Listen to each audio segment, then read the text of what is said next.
Okay, so today I'm going to share with you guys how to use this wobble disc that I'm sitting on. This is the blue disc right here. You're going to sit right on the middle of it, not off to the side, not in the front, not in the back, right in the middle. And the idea of this disc is we're going to make circular motion with our hips, clockwise and counterclockwise. The goal of this is to go around the circle or around the pivot point, and you're going to notice as you move around, probably tight spots, restricted spots, which I'll get into in a second.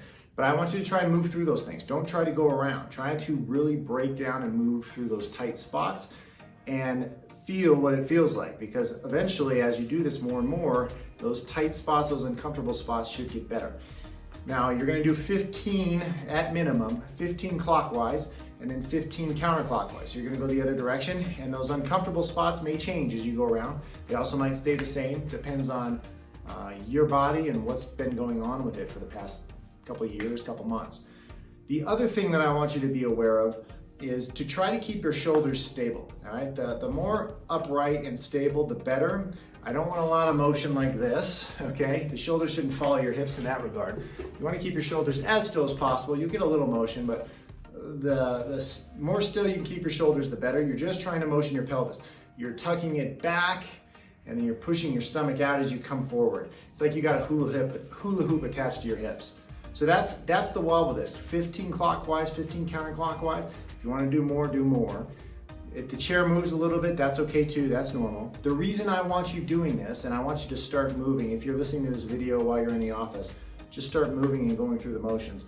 The idea behind this is twofold. One, to get better motion in your hips and your pelvis, because most people are sitting like this in this position for at least 30 minutes to an hour a day, if not more. And it locks up your hips, it locks the structure, it also affects your muscles. And as your structure starts to shift, it loses its normal position or its normal motion, the muscles start to develop what we call scar tissue, which is where instead of being nice and loosey-goosey and moving well, they start to get constricted.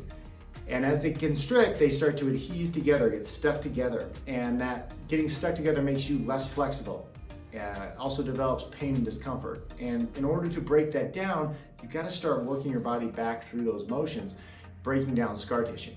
Scar tissue takes about 12 to 18 months to really rehab and get back to its maximum place. And that requires you doing exercises like this, getting the structure of your spine corrected regularly, which is what we do, as well as other exercises at home, which is what I suggest for all of you guys to do. But that's assuming, that 12 to 18 month window is assuming you're doing everything that you should be doing. And as long as you're following what I tell you to, you're doing what you need to do. And as a result, scar tissue will improve. Your body will work better and you will feel better. All right, guys, if you have questions, by all means, ask me when you're in the back. For the rest of it, get going 15 clockwise, 15 counterclockwise.